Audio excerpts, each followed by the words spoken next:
सावधानी से सुनना।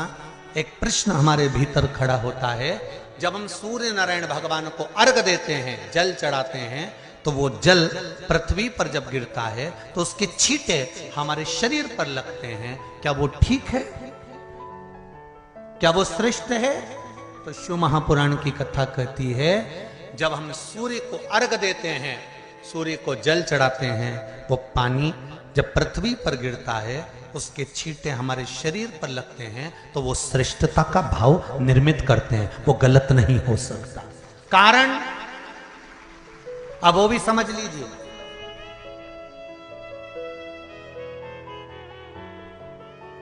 अब सूर्य नारायण भगवान को आप जल चढ़ा रहे हो तो छींटे नहीं लगे, उसके लिए क्या स्टूल पे चढ़ के चढ़ाओगे कि कुर्सी पे चढ़ के चढ़ाओगे? अरे बोलो तो सही।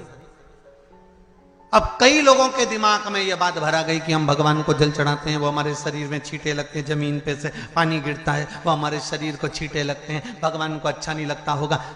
कौन ने कहा? पहले तो उसको पकड़ के ला।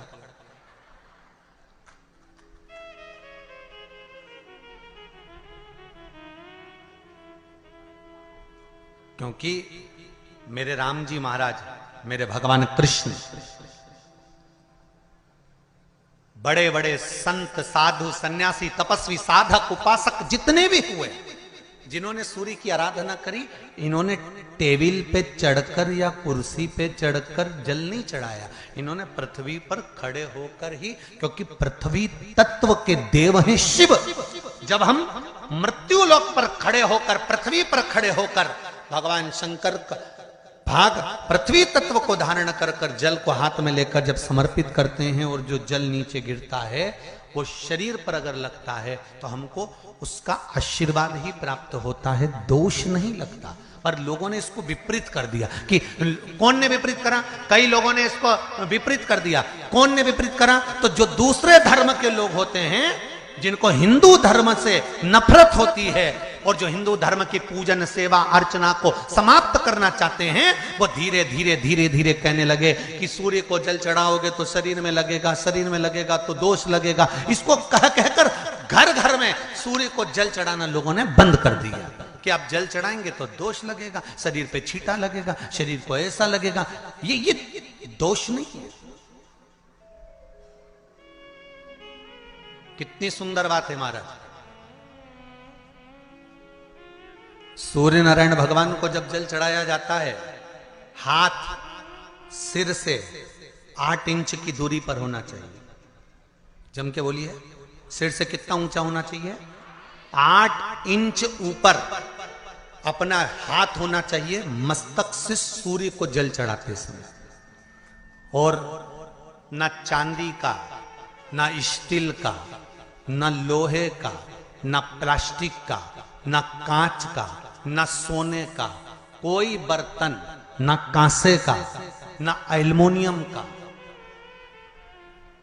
ना पीतल का, केवल एक पात्र होना चाहिए, वो है तांबे का। काय का पात्र होना चाहिए? तांबे का पात्र। और सूर्य नारायण भगवान को जब 8 इंच ऊपर तुम्हारा हस्त है, और जब हम सूर्य को जल चढ़ा रहे हैं, कैसे जल चढ़ाना है वो भी समझ लीजिए।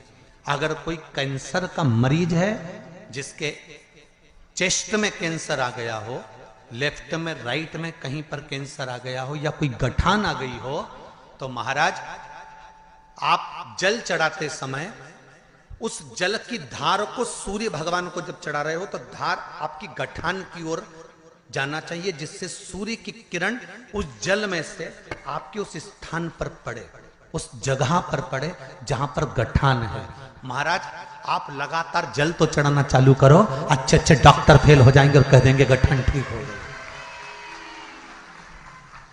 आपका लीवर और किडनी गड़बड़ कर रहा है, आप प्रतिदिन, आपका स्वास्थ्य गड़बड़ रहता है, आप प्रतिदिन ये ज्योतिष शास्त्र के अंतर्गत, रत्न शास्त्र के अंतर्गत, ये रत्न शास्त्र, ज्योतिष शास्त्र, रंग शास्त्र जो हमारे यहाँ है, रंगों के हिसाब से ये जितने रत्न होते हैं, माणिक हुआ, मोती हुआ, नीलम हुआ, मूंगा हुआ, पुखराज हुआ, ये क्यों कहते हैं ये पीला है, ये सफेद है, ये नीला है, ये लाल है, इसको शरीर में क्यों पहनाते हैं? उसका कारण होता है कि जब शरीर में पहनते हैं सूर्य की किरण उसमें पड़ती है, हमारे शरीर पर वो कलर का इफेक्ट पड़ता है, उस कलर को शरीर पर लगता है, और शरीर पर लगता है तो हमारा शरीर धीरे धीरे, हमारी जो इंद्रियां हैं वो सही होने लगती हैं, काम सही होने लगता है। तो आप कहते हो ना सब। उम्मीद है आपको ये वीडियो पसंद आई होगी। अगर आपको इसी तरह की वीडियो और चाहिए तो मेरे चैनल को सब्सक्राइब कीजिए, लाइक कीजिए और शेयर कीजिए।